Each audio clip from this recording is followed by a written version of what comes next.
My name is Morgan Fairbank, and I am the lead brewer here at Bare Bottle Brewing. And we're going to talk a little bit today about a beer that's very near and dear to me, which is Gelato Kush.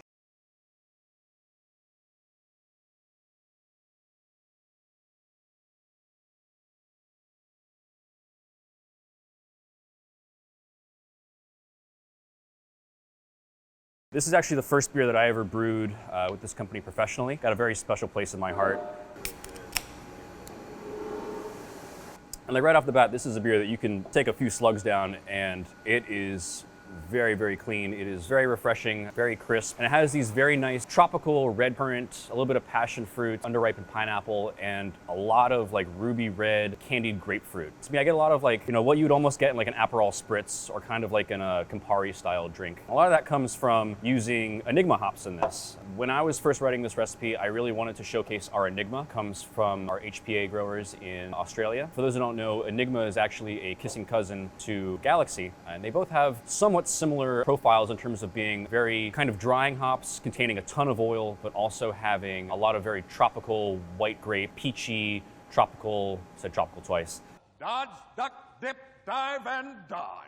So that definitely comes through here. So this is actually one of our Kush series IPAs, and the idea behind the Kush series is that we wanted to take our usual hazy IPA MO and push the yeast attenuation to try and dry them out as much as possible. Not necessarily make them more drinkable because they're already very drinkable beers, but just to kind of push the envelope and see how far one way we could go with the dryness of the beer while still balancing the hop character and heavier cereal body. This is white wheat, comprises about 18% of the malt body, and there's also a little bit of rye and spelt in there as well. And this gives it a lot of fluffy character to it, a lot of kind of a full mouthfeel without it being too viscous. We like using rye a lot in our hazy IPAs, and there's a little bit of a misconception with rye about it being a very spicy malt. It can be if you use it in very large quantities. However, at like 2 to 5%, it contributes a lot of really nice viscosity, a lot of really kind of creamy mouthfeels without it being too overbearing or kind of getting in the way of the other flavors. So I always love using it in all of our beers. It kind of lifts a lot of the flavors out of this beer a little bit more than just using oats or just using flaked wheat or other gelatinized flaked malt products.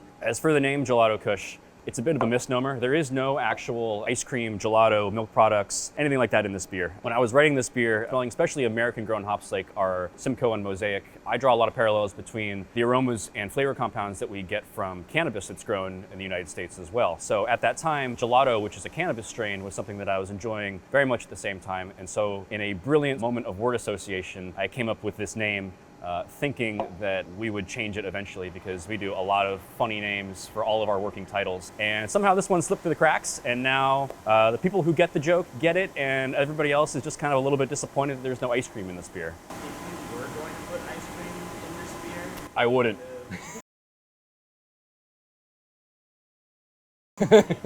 Right off the bat, I wouldn't put ice cream in it. I mean, we do a lot of, we do a lot of lactose beers. And when you're adding milk sugar into something, you're not adding too much in the way of milk flavor or any sort of like tactile feel. More, you're just cutting the bitterness of the hops. And that's kind of already done in this beer. This beer is not nearly as bitter as you would think for how dry it is. We do a lot of our hop additions in these IPAs during Whirlpool, and pretty much Whirlpool only. So we get a lot less isomerization, a lot less recombination of those cumulone compounds and those alpha acids to create bitterness. So we're getting a lot more just aroma from these American hops. It's Simcoe and Mosaic that were in the Whirlpool with a little bit of Strata. And then the Enigma is just kind of like a bookend on that flavor profile. Enigma to me, with our lot, it's definitely a little bit more on the spicy side. So with the dank, pungent, resiny notes of Simcoe, orange creamsicle, very citrus notes of our Mosaic, and then you kind of have this nice bookend of spice and red currant on either end from the Enigma that kind of just make this a really nice, dry, fruity aroma. I mean, you could put this in a champagne glass and it would do the job.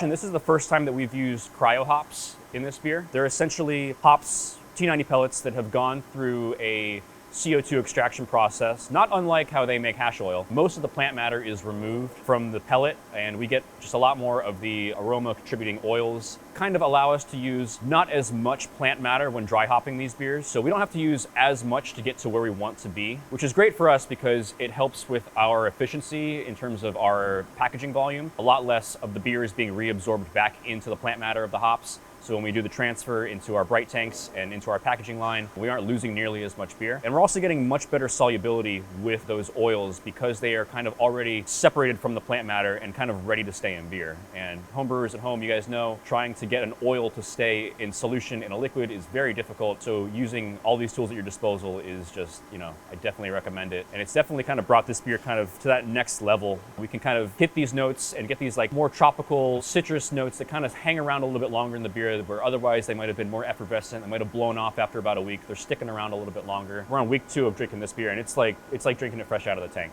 So definitely the Cryohops have definitely made an impact in this beer. So